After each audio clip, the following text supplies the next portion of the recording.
खुशामदीद दोस्तों, मेरा नाम है मजहर खान और आप देख रहे हैं मिलेट टाइम्स। राजनीतिक अर्थशास्त्री और लेखक परकला प्रभाकर ने बुधवार को कहा कि भाजपा ने 79 लोकसभा सीटों के नतीजों में हेर फेर करके तीसरी बार सत्ता में अपनी सरकार बनाई है। न जाने कितनी बार ईवीएम और इलेक्शन कमीशन को लेकर बात हो चुकी है। वोटों की गड़बड़ी से लेकर ईवीएम टेम्पर हैकिंग को लेकर बहुत बार मुद्दा उठ चुका है, लेकिन इसका अभी तक कोई खास असर नहीं हो पाया है। ऑन मनोरमा ने एक आर्टिकल डाला, आइए बात करते हैं उसको लेकर। परकला प्रभाकर कहते हैं, बीजेपी ने नतीजों में 79 लोकसभा सीटों में हेराफेरी की।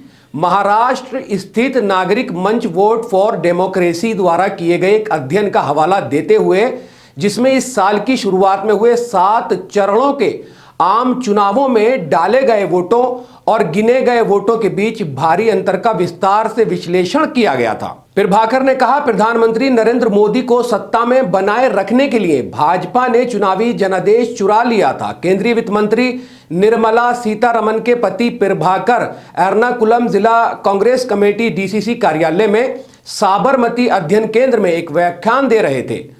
प्रभाकर ने चुनाव आयोग द्वारा जारी किए गए अनंतिम मतों की संख्या में अंतर की ओर इशारा किया और कहा कि लगभग 5 करोड़ वोट अतिरिक्त गिने गए थे, यानी ज्यादा गिने गए थे। उन्होंने कहा कि अंतिम आंकड़े जारी करने में देरी सत्तारूढ़ पार्टी के पक्ष में संख्याओं को समायोजित करने का सबूत है।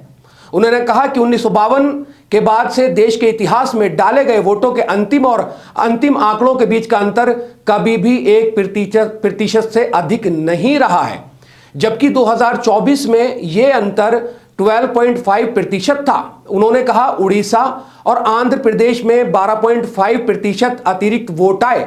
कुल मिलाकर लगभग 5 करोड़ अतिरिक्त वोट गिने गए, यानी ज्यादा वोट गिने गए।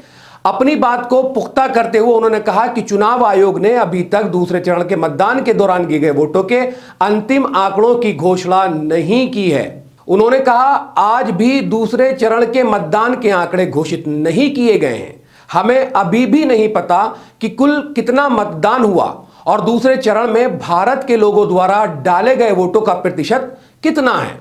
और दिलचस्प बात यह है कि दूसरे चरण में भाजपा का स्ट्राइक रेट बहुत अधिक था। उन्होंने कहा कि अन्य चरणों के दौरान चुनाव आयोग ने केवल मतदान प्रतिशत की घोषणा की, न कि मतदान के वास्तविक आंकड़े। कुल मिलाकर डाले गए वोटों और गिने गए वोटों के बीच का अंतर 5 करोड़ है, लेकिन इसे 540 सीटों से विभाजित ना करें। 15 राज्यों की 79 सीटों में अंतर बहुत अधिक है, इसलिए 79 सीटों पर इन 5 करोड़ वोटों ने सारा अंतर पैदा कर दिया। उन्होंने स्पष्ट किया। एक विचारोत्तक बयान में उन्होंने कहा कि केरल में 86,000 वोटों का अंतर था और भाजपा ने राज्य के त्रिशूर निर्वाचन क्षेत्र में लगभग 75,000 वोटों से जीत हासिल की। जिन राज्यों में भाजपा को भारी हार का सामना करना पड़ा, जैसे उत्तर प्रदेश में, अंतर सिर्फ 0.25% था। उन्होंने कहा, नामात्र का आंकड़ा बताता है कि यूपी के मुख्यमंत्री योगी आदित्यनाथ ने मतदान के आंकड़ों में हेराफेरी करने की योजना में सहयोग नहीं किया। प्रभाकर ने कहा कि वे निराश हैं कि विपक्षी दलों ने इस गड़बड़ी को रोकने के लिए पर्याप्त कदम नहीं उठाए। उन्होंने उन दलों की कड़ी आलोचना की। उन्होंने 87 फॉर्म एकत्र करने की परवाह नहीं की, जिसके साथ वे चुनाव आयोग को चुनौती दे सकते थे।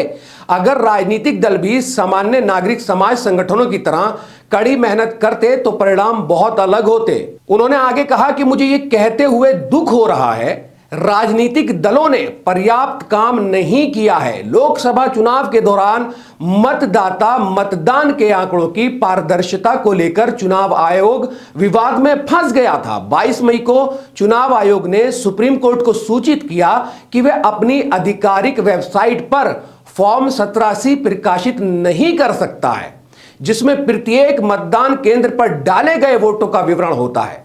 प्रभाकर ने मोदी सरकार के भविष्य पर संदेह जताते हुए कहा कि यह मुश्किल होगा। तो ये निर्मला सीतारमण के पति हैं, जिन्होंने चुनाव आयोग और जो वोट डाले गए उनको लेकर बहुत बड़ी बातें की और सीधा निशाना बीजेपी पर साधा।